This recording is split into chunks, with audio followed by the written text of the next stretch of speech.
There have been a bunch of mouse releases this year that really shocked the market and advanced what most people see as the common or average mouse. I just want to break down today a few of the top 5 or top few mice that I've really enjoyed this year using and really see myself using into 2025. I know this is coming towards the end of December, if not early January, so it doesn't really fit into the Christmas buying list. But if you guys are interested in picking up any of these mice that I do have listed and we'll talk about today, I will have them linked down in the description below. I will be making a video like this for all the mouse pads I do really enjoy this year and really enjoy trying and testing out. So if you guys do want to see that, it might be out by the time you see this video, and if not, get subscribed and turn on notifications so you don't miss it when it does drop. The first two mice I do want to talk about is the Cyrox V6 and the Hitscan Hyperlite. Both of these mice are towards the budget end of the more enthusiast grade gaming mice, and I do enjoy both of these a lot. One thing that I do crown the Cyrox V6 in having is one of the best shapes I've ever used, and a top shape I've used in 2024. It's very comfortable for me to grip, with the overall hump being more centered and slightly further back, and it not being super wide in the back, and the hump and the overall taper not being very wide at the back, so it does fit perfectly inside my palm. The grip width on this mouse is also really nice since it doesn't taper off much in the middle towards the top end of the mouse, but it does go out a lot on the sides, making it really comfortable for me to claw grip it. And the overall narrowed width, it does help a lot in tracking focus games. I do overall like the lowered button height. It is very comfortable for me to grip, and I do really like playing on this mouse in general. One thing that I do have to take away is that my QC on this mouse isn't the greatest. I do find that I have some flexing on the sides when I'm gripping, and my mouse 1 does like to grind a lot. Other than that, this is a fantastically performing and feeling mouse, and I do see myself using this into 2025. The Hitscan Hyperlite is also a really interesting mouse that I've tried this year. Both the Hitscan and the V6 are all 40 grams, which is really nice to use. And one thing I do really like to crown about this shape and the overall quality of this mouse is it's built fantastically. There is no side flexing, creaking, no pre or post travel from any of the clicks, and it's really nice to use. The shape on this is also fantastic and reminds me very heavily of the Viper Signature Edition. Its overall centered hump and not really aggressive slight back hump makes it really comfortable for me to claw grip, and I do find myself more aggressive claw gripping this since I am able to push my palm into the top of it and get that really solid and locked in feel. The nice and steep taper on the front also makes this a very enjoyable clicking experience and just makes this mouse feel fantastic to use. It is a little bit wider than I would like, and it doesn't slant nearly as much as some mice that I do enjoy, but it is still very comfortable for me to use nonetheless. The coating on this mouse I also think is really good, and is probably among the best coatings I've ever tried on any mouse.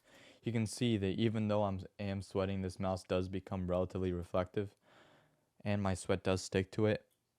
But I don't see my hands really slipping off of this mouse at all, and I don't really find myself needing to use grip tape or caring to use grip tape on this mouse. Overall, these two mice are fantastic picks going into 2025 if you do want a budget-focused mouse, and I would definitely keep on using both of these into 2025 myself. Talking about another two mice this year that have really impacted myself in terms of aim and what I enjoy when it comes to mice is the Beast X and the Beast X Mini.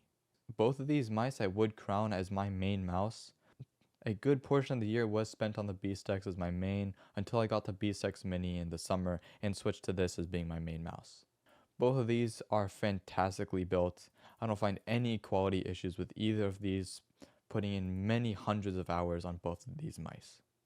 The shape on these mice are also really nice. I know they're just the standard flat centered hump, overall low taper or close to no taper on the sides, but it is really nice for me to grip. I am able to push this mouse relatively far into my palm and get a really nice locked in experience when I am aiming on it. And the overall narrow gripping points of this mouse makes it really enjoyable to play tracking games where, as I said earlier, I do need that precise control that a narrow mouse gives me.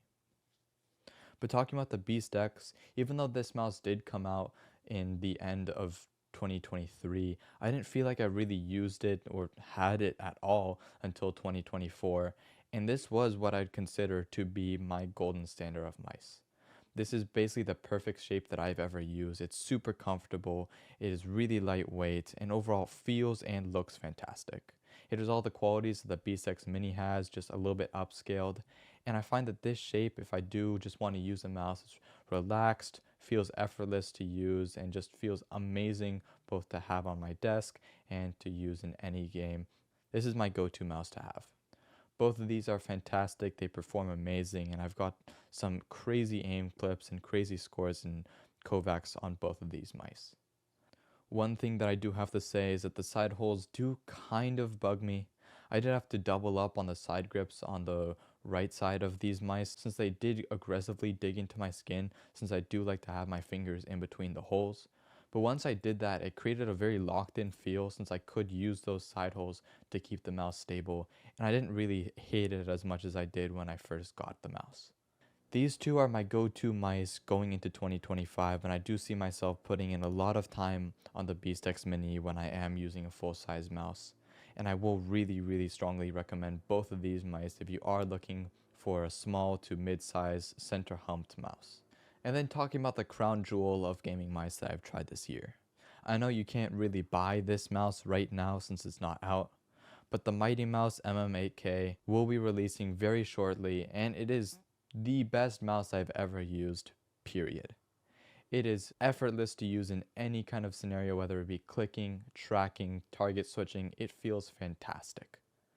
I found no issues using this mouse, and it's basically felt like an extension of my hand going from a claw grip mouse, since I basically brought the contact points that I would use on a normal mouse over to here, and it feels effortless to hold and grip this mouse for many hours of aim training. This mouse is also the fastest gaming mouse ever since it does use the OP1AK internals. And I find that the combination of the OP1AK combined with this really lightweight, being only 20 grams, has really excelled my aim and pushed me further than any mouse that I've previously owned could. This is one of the 4 Mighty Mouse shells that I do have, but this is the only one I will have available in terms of actually being able to buy it as a full kit. This will be releasing on Lethal Gaming Gear towards the end of January, so if you are interested in picking it up for yourself, I will strongly recommend it as the go-to and endgame mouse from my point of view. If you do care to have any other version of the Mighty Mouse, whether it be for the Zalconic M3K, the Viper V2 Pro, or the VXE Mad R Major, you can DM me personally to see if you can buy one of these shapes and I will ship it out to you. All of these mice do have the same contact and grip points, and the only difference is the internals. All of these mice have been fantastic to use, play on, and overall make, and I will be making a full in-depth dive into the MMA-K when it does release, as well as my overall design process and philosophy going into and building these mice. The MMA-K is the mouse I do see myself using and continuing to use and keeping on my desk into 2025. I really don't see myself upgrading to a different main mouse since it does, as I said earlier, feel like the best mouse I've ever used. Thank you guys so much for watching this top 5 list of my favorite mice of 2025. As I said earlier, my list of my favorite mouse pads will be dropping shortly, so make sure you guys do keep your eyes out for that. Until next time, peace.